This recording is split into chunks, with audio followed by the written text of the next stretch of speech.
میں یہ دیکھ رہا ہوں کہ یہ مدی منا ہے، اس سے یہاں چائے رکھی، مجھے ایسا لگا کہ اس کو یہ چائے کے ساتھ بسکٹ کھانے کی حاجت لگ رہی ہے۔ میں ایک میں تھوڑا سا پریکٹیکل کرتا ہوں۔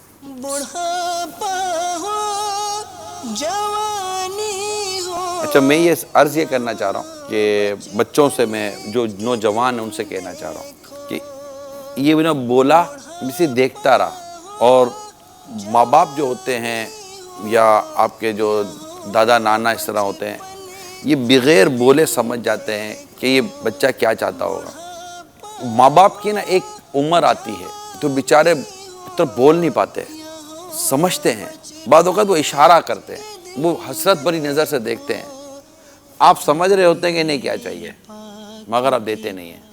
ایسا نہ کریں۔ کہتے ہیں نا، وہ پھر سے مڑ کر ایک اسی عمر کی طرف آتا ہے بندہ، جس کو بچہ کہتا ہے، بوڑھا بچہ جس کو کہتے ہیں کہ بوڑھا بچہ ایک جیسے ہی ہوتے ہیں۔ جب ہم بچے تھے نا، ہمارے ماں باپ ہمارے اشارے بھی نہیں، بس ہماری آنکھوں کو دیکھ کر، ہمارے چہرے کو پڑھ کر سمجھ جاتے تھے کہ میرا بیٹا کیا چاہتا ہے، اور وہ ہمارے لیے وہ کام کر دیتے تھے۔ بوڑھے ماں باپ یا وہ ماں باپ جو گھر میں ہیں، وہ بھی کچھ چاہتے ہیں اپنے بچوں سے کہ بیٹا تم کو ہم نے اس طرح پالا پوسا ہے، آج ہماری باری ہے، ہمارا خیال رکھنا۔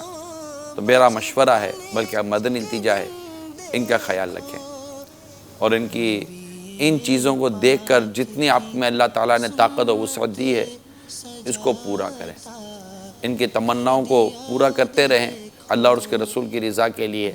اللہ کریم دنیا میں بھی اور آخرت میں بھی آپ کو اس کا بھرپور اجر بھی دے گا، اور انشاءاللہ آپ کی دنیا اور آخرت میں بے حد عزت ہوگی۔ ماں باپ کی دعائیں ضرور لیجیے گا۔